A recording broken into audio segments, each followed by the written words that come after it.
Salvation is my best gift ever. You're the tree of life. I was lost, now I am found. Kuba umunyakuri ni iki? Ukuri ese kubaho? Ukuri ukumenya ute? Muri no minsi ibyateye isi yakubwira ngo nta kuri kuriho. Murakubwira ngo nyereka ko ibyo uvuga ka ukuri, kuko nibyo ndashaka kuvuga bishobora kuba nabyo ari ukuri. Abantu bakarangazwa muri ubwo buryo, kuko umuntu ashobora gufata ikintu kitari ukuri akakigira ukuri kandi azi neza ko atari ukuri. Ni gute rero tumenya ko ukuri ari ukuri nyakuri?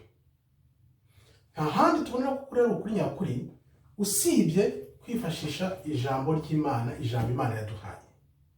Tuzi neza ko Bibiliya iratubwira ngo menya ukuri, kuko ukuri kuzakubatura, ukuri kuzakubohora. Ndaguha urugero. Hari ibintu byinshi bishobora kuba bikuboshye uyu munsi, ariko ukaba ukeneye akantu gato k'ukuri kugira ngo ubohorwe, ubohoke, wisanzure, kuko uzi ukuri.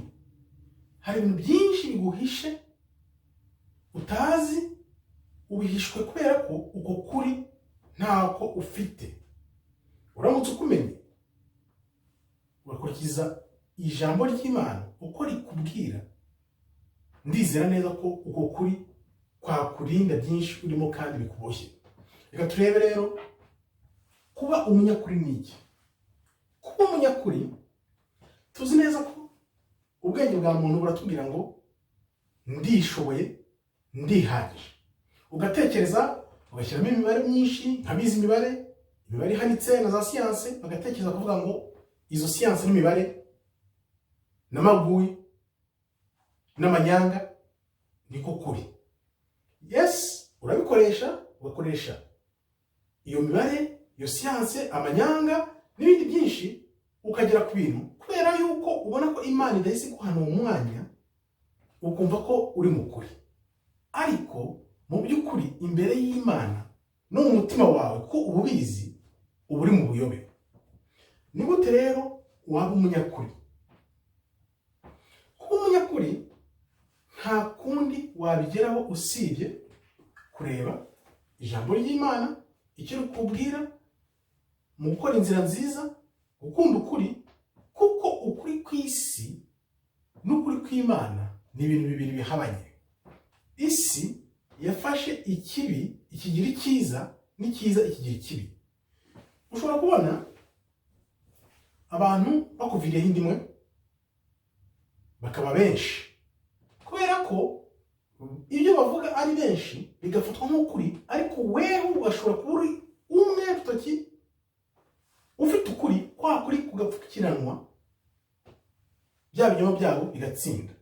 Ariyo twita negative majority. Abantu bose bagakurikira umujyi umwe, bakerekana ibyo bavuga ari ukuri kandi banabeshya, ariko wowe ufite ukuri gupfukiranwa. Ariko bavuga ngo iyo ikinyoma gisubiyemo kenshi, kikigisha inshuro nyinshi, kigeraho kigafatwa nk'ukuri.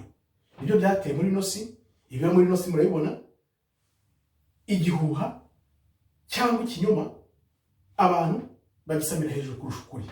Ukuri urakubabwira wahapi ntibabyumva, wagira ngo amatwi yabo n'amaso yabo ntabona. Bafite amaso ntibabona, bafite amatwi ntibumva. Ibi nibyo bihe turimo. Nimba uri mu bantu bake bagira ubuntu n'Imana kugira ngo ubone ukuri, kanguka, uko kuri Imana yaguhaye ugukoreshe uko bikwiye, ntikuzagupfira ubusa. Kudahisha ukuri. Tuzi neza ko ushobora kubona n'umuntu ari mu byago, uzi ukuri ukaguhisha. Kubera iki?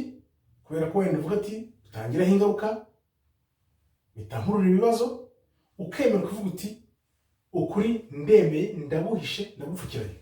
Ibyo nabyo ntabwo ari ibintu Imana ikunda.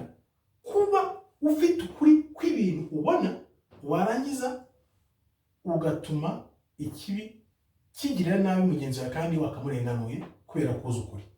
Kunda ukuri rero, uvugisha ukuri, kabone niyo wabizira wiyemeze. Kuvugisha ukuri ni kwa kundi uvuga uti ndiyemeje ngiye guhuza n'ijambo ry'Imana icyo rimbwira kuva uyu munsi, kuva namenya Imana, kuva namenya ijambo ry'Imana, niyemeje kuba umunyakuri, nzajya mvugisha ukuri mu byo nkora byose, usibye hamwe imbaraga nke za muntu zibaho ukaba wacikwa ukabikora utabigambiriye, ari wenda bigucitse cyangwa se bitaguturutseho, ariko ukiyemeza kuvuga uti nzemera mvuga ukuri iteka ryose, igihe cyose nemera uko ngiye kuvuga mvuga ukuri, uko ngiye kuvuga mvuga ukuri. Mana mpa imbaraga mba umunyakuri, mvuga ukuri, nkunda ukuri, nkurikije ukuri kwawe, kuko udafite ukuri ririya joro ntabwo uzaryinjiramo, biranditse. Umunyakuri rero ukunda ukuri. Ni gute ukunda ukuri? Nditanga urugero. Kera nanjye numva ko nkoresha ubwenge bwanjye mu mibare, kubara, ugakoresha umutwe, ugatekereza, ukavuga ati bizagenda gutya, nibigenda gutya nzagira gutya, ukavuga ati ndi igihangange, ndashoboye. Ibyo bintu narabikoraga, numva ko nanjye ndi igihangange, nzi ibintu byinshi, kumwe wita ngo bamenya uzi ibintu byose. Ukumva ko kubera utari mu ijambo ry'Imana, nta hantu na hamwe wagize uhurira n'ijambo, utaragize ubuntu bwo kurisoma, nkatwe turisomye nyuma ariko tukarisoma neza, Imana ishimwe, twumvaga ko nk'abantu benshi batari bafungura Bibiliya, bumva ko ibintu byose bakoze ari ku bwabo, ari imbaraga zabo. Ariko iyo ugize Imana ugasomera ijambo, iri jambo ndibaza maze kumara imyaka 6 ntangiye kurisoma, nararyinje, ndarikunda n'umutima wanjye wose, nkunda ukuri kwaryo. Noneho kwa kugenda ngira inyota yo kumenya ukuri kw'ijambo, bigenda bimfasha, ngenda ninjira mu kuri gutyo, ninjira mu kuri, mbona ko bimwe nibeshyaga ngo ndishoboje, nta kiri kintu nkeneye, naje gusanga ko ahubwo ntabagaho, nasanze ntarabagaho. Nkimara kumenya ukuri ijambo ry'Imana, ikintu cya mbere nibajije, naricaye ndibaza, ese Mana nabagaho cyangwa ntabwo nabagaho? Nuko rero nakunze ukuri, nkunda ijambo ry'Imana, kuko ukuri kuri muri iri jambo ry'Imana nta hantu ushobora kubona.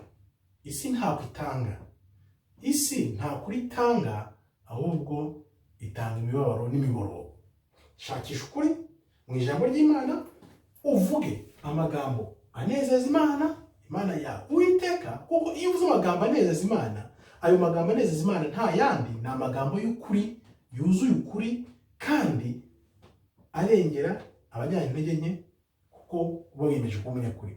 Uvuga rero amagambo anezeza Uwiteka, kuko nawe Uwiteka azakunezeza umutima wawe. Murakoze rero, Imana ikomeze ibarinde. Shalom, shalom, shalom.